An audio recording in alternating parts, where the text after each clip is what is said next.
আমার না অনেক ভয় করছে। এই জায়গাটা সেফ তো না? যদি যদি ওনারা এখানে দেখে ফেলে আমাদেরকে, তাহলে তো এবার আমরা শেষ। কি হবে বুঝতেছি না। উই আর সেফ, কেউ খুঁজে পাবে না, আর খুঁজে পেলেও কিচ্ছু করতে পারবে না। আগে যেভাবে 5 বছর আগে থেকে আটকে রাখতাম। আপনি আমাকে আগলে রাখতেন কেন? কেন এত কেয়ার করতেন?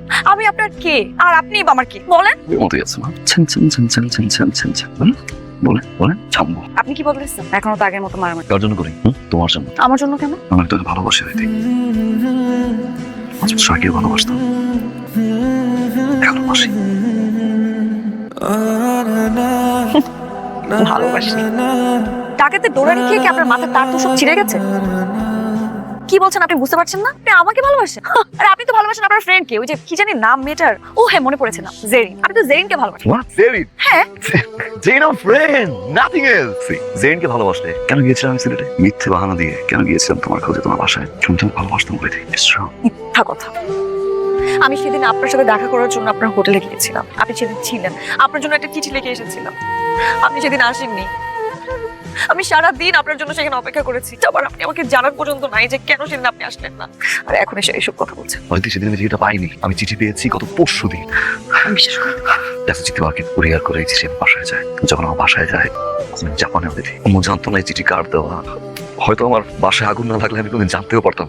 2 দিন এসেছিলে, অপেক্ষা করেছিল আমার জন্য। হয়তো আমি ইউনিভার্সিটিতে যে তোমাকে প্রথম দেখি, ঠিক সেদিন থেকে আমি তোমাকে ভালোবাসি।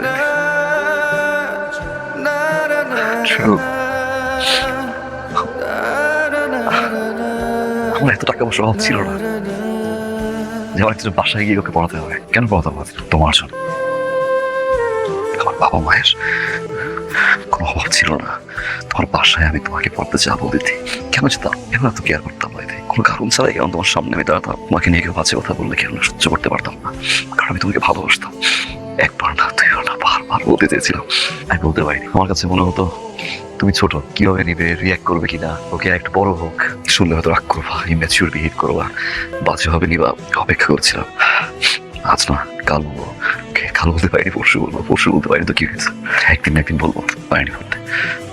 আন্টিও ট্রান্সফার হয়, তোমরা চলে আসো, অনেক কষ্ট তোমার বাসা খুঁজে বের করি। আন্টির সামনে মিথ্যা কথা বলি, কাজে এসেছিলাম, বই, হোটেলের নাম, রুম নাম্বার সবকিছু আমি বলে গিয়েছিলাম। আমাদের অপেক্ষা আমিও করেছিলাম সারাটা দিন।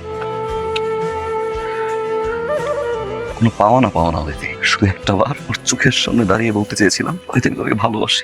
5 বছর না পারছি তোকে ভালোবাসতে, একটা সেকেন্ড না। তো ভালোবাসি, এই ভালোবাসি কথাটা বলতে আপনার 5 বছর সময় লাগলো।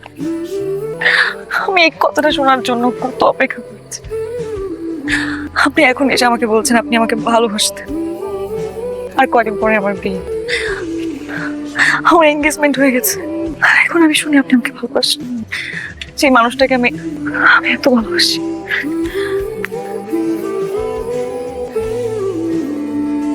হয়তো এখন ভালোবাসো আগের মতো।